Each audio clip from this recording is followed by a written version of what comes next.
तो आइए स्टूडेंट देखते हैं प्रश्नावली 1.3 का सवाल नंबर 1। पहला सवाल है स्टूडेंट, सवाल नंबर 1 है,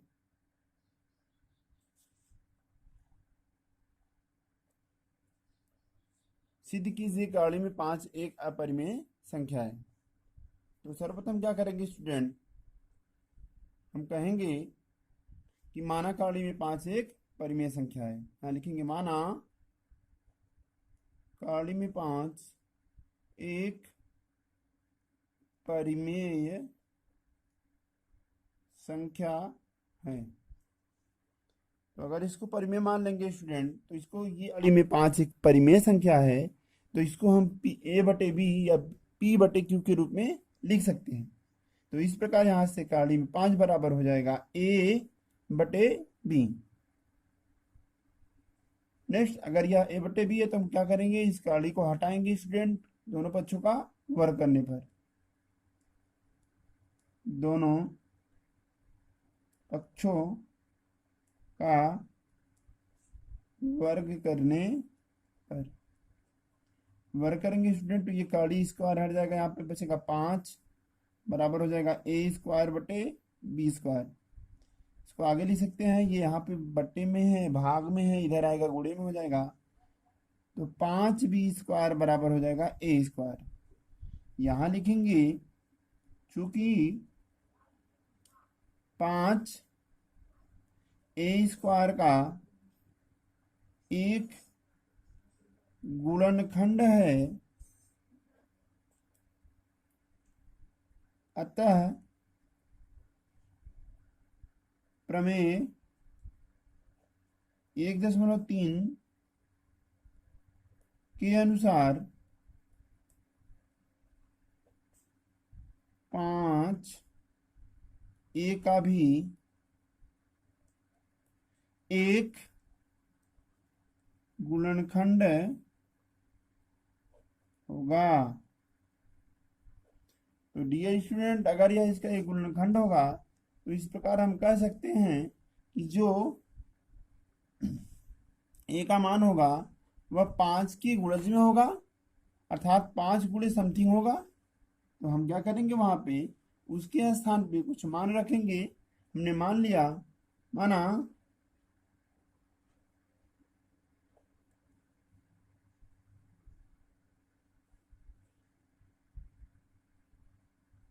ए बराबर क्या मान लिया, ए बराबर 5c। अब यहाँ पे यह मान समीकरण नंबर 1 में रखेंगे, लिखेंगे ए का मान समीकरण 1 में रखने पर, तो 1 में रखेंगे स्टूडेंट 5b स्क्वायर बराबर हो जाएगा 5c स्क्वायर। इसको आगे आप लोग लिख सकते हैं 5b स्क्वायर उतार लीजिए, 5b स्क्वायर बराबर 5 का स्क्वायर करेंगे स्टूडेंट 25 हो जाएगा, और बी स्क्वायर उतर जाएगा, पुनः दोनों तरफ 5 से ये कट जाएगा, 5 बचेगा यहाँ पर। अब कहेंगे क्योंकि 5 बी स्क्वायर का एक गुणनखंड है, अतः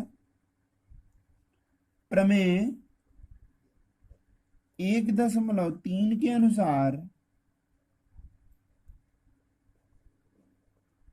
5b का भी एक गुणनखंड होगा। अब यहाँ पे ध्यान दीजिएगा स्टूडेंट, ए बराबर 5 गुणे समथिंग है और बी बराबर भी, अर्थात बी बराबर 5d, जहां d एक स्वेच्छ चर है। समझ में आया होगा। अब यहाँ पर भी ए का भी गुणनखंड 5 है और बी का भी गुणनखंड 5 है, अतः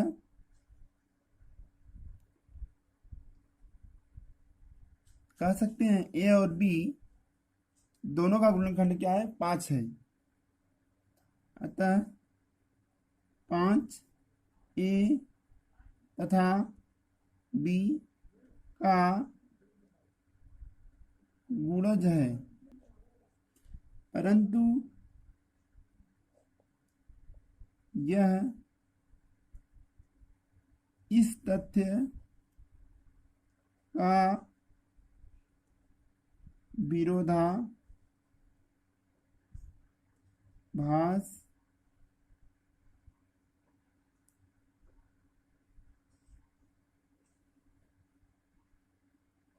करता है कि a और b के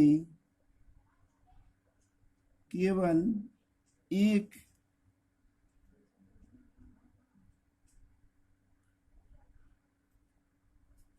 उभयनिष्ठ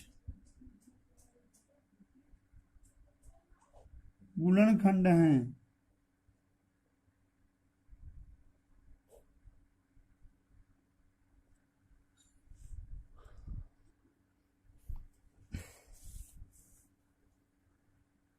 यहाँ ए और बी एक से अधिक गुणनखंड, अर्थात एक तो प्राप्त ही हो रहा है स्टूडेंट, इसके अलावा दो भी प्राप्त हो रहा है। तो जिन संख्याओं के एक से अधिक गुणनखंड होते हैं वे संख्याएं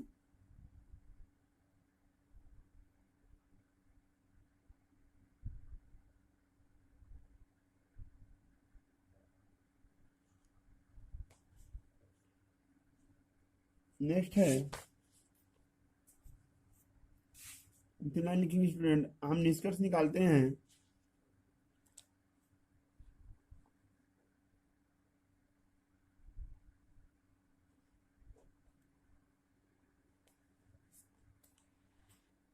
इस प्रकार। हम निष्कर्ष निकालते हैं कि करणी में दो एक अपरिमेय संख्या है। नेक्स्ट है स्टूडेंट इसका दूसरा पार्ट, सिद्ध कीजिए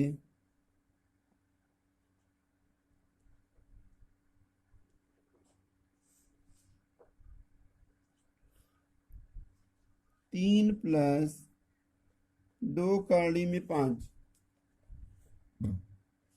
अपरिमेय संख्या है। सिद्ध कीजिए 3 प्लस 2 करणी में 5 अपरिमेय संख्या है।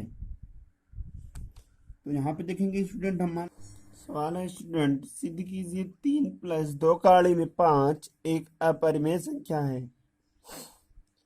तो हम क्या करेंगे डियर स्टूडेंट, सबसे पहले मान लेंगे कि माना 3 प्लस 2 करणी में 5 एक परिमेय संख्या है। तो अगर यह परिमेय संख्या है स्टूडेंट, तो इसको हम a बटे बी के रूप में ले सकते हैं, अर्थात 3 प्लस 2 करणी में 5 बराबर हो जाएगा a बटे बी, जहाँ a और b सह संख्याएं हैं और b नॉट इक्वल टू 0। तो नेक्स्ट स्टूडेंट यहाँ पे हो जाएगा 2 प्लस 2 करणी में 5 बराबर हो जाएगा a बटे बी। ये +3 है स्टूडेंट, उस पर जाएगा -3 हो जाएगा। अब यहाँ पर 2 करणी में 3 बराबर बचेगा स्टूडेंट, इन दोनों का एलसीएम 3 आए बी आएगा, इसका गुणा इसमें करेंगे तो 1 आएगा, इसका गुणा इसमें करेंगे 3 बी आएगा, तो आएगा एलसीएम बी हो जाएगा। यहाँ पे गुणा होगा a माइनस 3b। अब स्टूडेंट हो जाएगा करणी में 5 बराबर a minus 3b upon 2b। चूंकि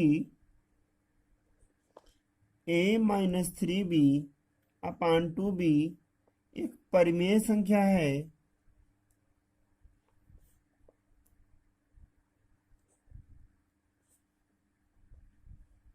इसलिए करणी में 5 भी एक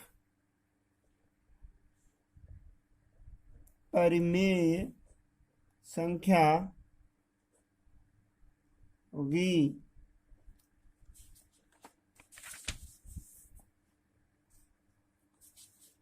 परंतु इससे इस तथ्य का विरोधाभास होता है कि कॉलम में 5 एक अपरिमेय संख्या है। तो लिखेंगे परंतु इससे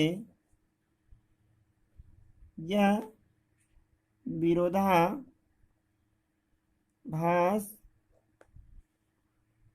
होता है कि कॉलम में 5 एक अपरिमेय संख्या है। तो नेक्स्ट स्टूडेंट आप कहेंगे अतः यह विरोधाभास इसलिए उत्पन्न हुआ है क्योंकि हमारी विकल्पना 3 + 2 कॉलम में 5 एक परिमेय संख्या है के कारण उत्पन्न हुआ। यानी यह विरोधाभास हमारी गलत परिकल्पना के कारण उत्पन्न हुआ कि 3 + 2 कॉलम में 5 एक परिमेय संख्या है। अतः हम कह सकते हैं स्टूडेंट 3 + 2 कॉलम में 5 एक अपरिमेय संख्या है। नेक्स्ट स्टूडेंट कह रहा है सवाल नंबर 3 में सिद्ध कीजिए कि निम्नलिखित संख्याएं अपरिमेय हैं। तो इसमें हम पहला देखेंगे स्टूडेंट। पहला कह रहा है 1/कॉलम में 2। हमें ये सिद्ध करना है अपरिमेय संख्याएं हैं। थोड़ी देर के लिए मान लेंगे कि यह एक परिमेय संख्या है। यहाँ लिखेंगे माना 1/कॉलम में 2 एक परिमेय संख्या है। अगर यह परिमेय संख्या है तो a/b बराबर हो जाएगा 1/कॉलम में 2, क्योंकि सभी परिमेय संख्याएं a/b के रूप में लिखी जा सकती हैं, जहां a व b सहअभाज्य संख्याएं हैं तथा b ≠ 0। नेक्स्ट स्टूडेंट अब हम देखेंगे तो अगर दोस्तों a/b एक परिमेय संख्या 1/कॉलम में 2 एक परिमेय संख्या है, तो कॉलम में 2/1 भी एक परिमेय संख्या होगा।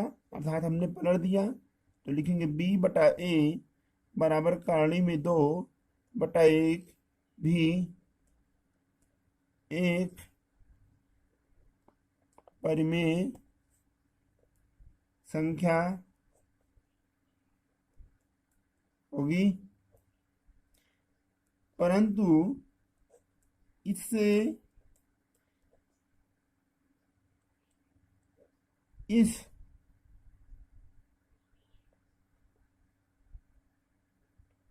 इससे यह विरोधाभास होता है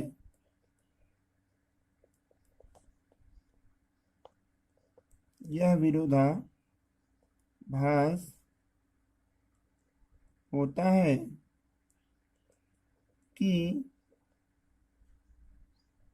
कॉलम में 2 एक अपरिमेय संख्या है। यह विरोधाभास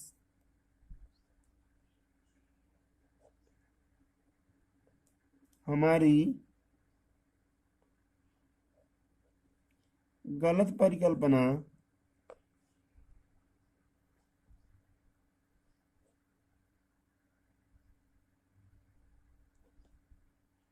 से प्राप्त होता है।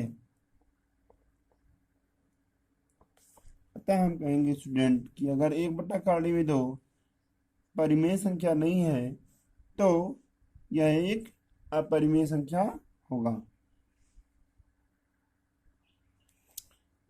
नेक्स्ट स्टूडेंट, सवाल नंबर तीसरे का दूसरा है। करा है 7 में 5 सिद्ध करना है। 7 में 5 एक अपरिमेय संख्या है। तो फिर वही विरोधाभास से हम मानेंगे स्टूडेंट, माना 7 में 5 एक परिमेय संख्या है। तो यहाँ लिखेंगे अगर यह एक परिमेय संख्या है तो यह a/b के बराबर होगा। तो कहेंगे 7 में 5 बराबर हो जाएगा a/b। तो यहाँ पे 7 गुणे में इधर आएगा, भाग में हो जाएगा स्टूडेंट। तो कौड़ी में 5 बराबर हो जाएगा a/7b। कहेंगे चूंकि a/b एक परिमेय संख्या है, चूंकि a/7b एक परिमेय संख्या है, अतः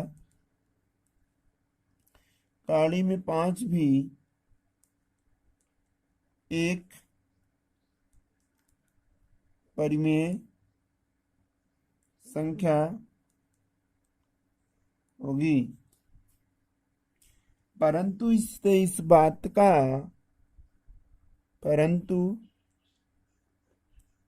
इससे यह विरोधाभास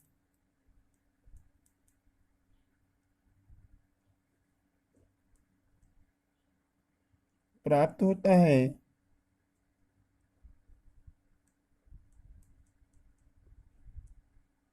कि कौड़ी में 5 एक अपरिमेय संख्या है।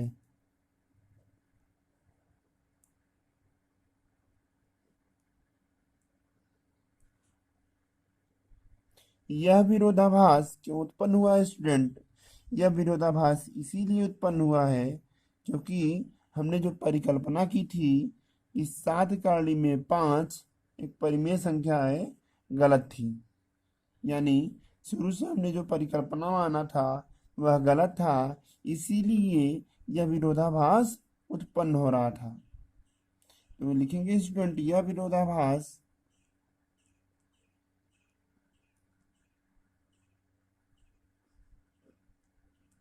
हमारी गलत परिकल्पना से प्राप्त हुआ है।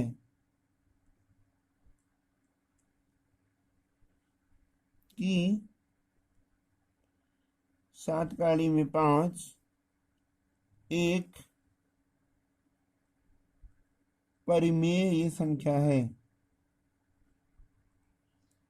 तो डियर स्टूडेंट, प्यारे विद्यार्थियों, अगर यह एक परिमेय संख्या नहीं है तो 7 में 5 अवश्य ही एक अपरिमेय संख्या होगी। नेक्स्ट स्टूडेंट, इसका पार्ट थर्ड है। इसको हम एक और विधि से देख लेते हैं स्टूडेंट, द्वितीय विधि। इसमें क्या करेंगे स्टूडेंट, आप लोग सबसे पहले वही मानेंगे, माना 7 में 5 एक परिमेय संख्या है। तो हम लिख लेंगे, माना 7 में 5 एक परिमेय संख्या है। अगर यह परिमेय संख्या है स्टूडेंट तो इसको a/b के बराबर होना पड़ेगा। अर्थात 7 में 5 must be equal to A/B। अब स्टूडेंट दोनों पक्षों का वर्ग कर देंगे तो यहाँ लिखेंगे दोनों पक्षों का वर्ग करने पर, वर्ग करेंगे स्टूडेंट तो 7 का वर्ग करेंगे मतलब 7 का 7 में गुणा तो 49 हो जाएगा, और कड़ी में 5 का 2 बार गुणा करेंगे तो 5 बचेगा स्टूडेंट, बराबर हो जाएगा A का वर्ग A² बटे B का वर्ग B²। अब ये 49 गुणे 5 जो है स्टूडेंट, इसको हम गुणा करेंगे तो प्राप्त होगा 9 × 5 = 45 और 5 × 20 = 24।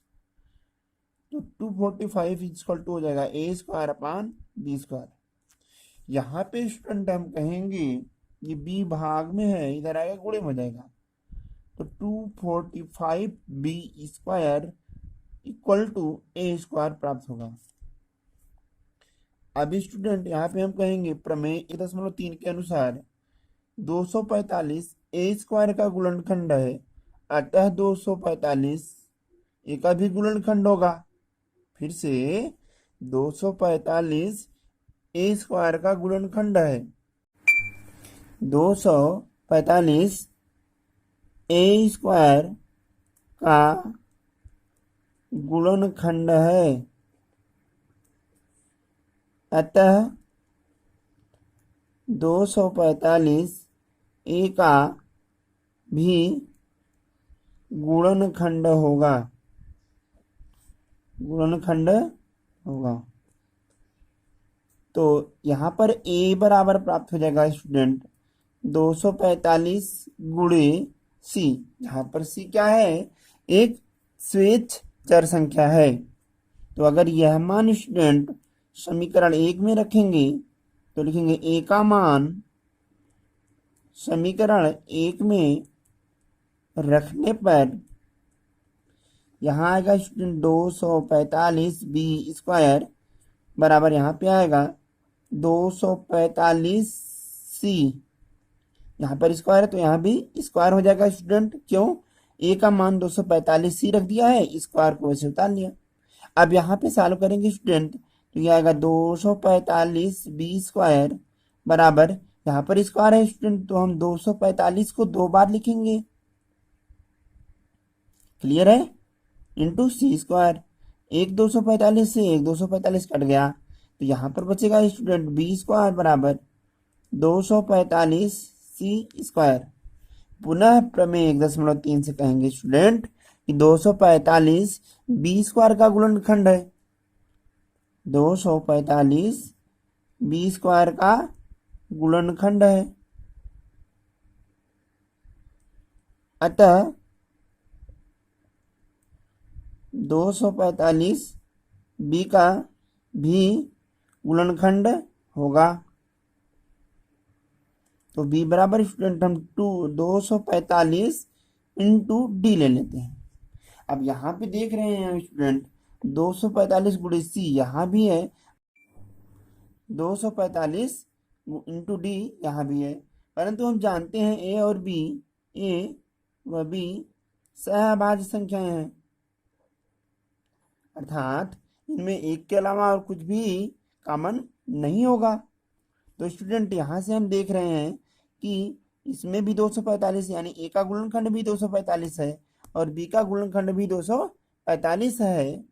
तो ऐसा तो संभव है नहीं स्टूडेंट, क्यों, क्योंकि A और B सहभाज्य संख्याएं हैं, इसलिए हम कहेंगे कि यह विरोधाभास हमारी गलत परिकल्पना के कारण उत्पन्न हुआ है, जो कि हमने माना था कि 7 कड़ी में 5 एक परिमेय संख्या है। तो अगर यह परिमेय संख्या नहीं है स्टूडेंट तो निश्चित रूप से अपरिमेय संख्या होगा। स्टे होम, स्टे सेफ, जय हिंद।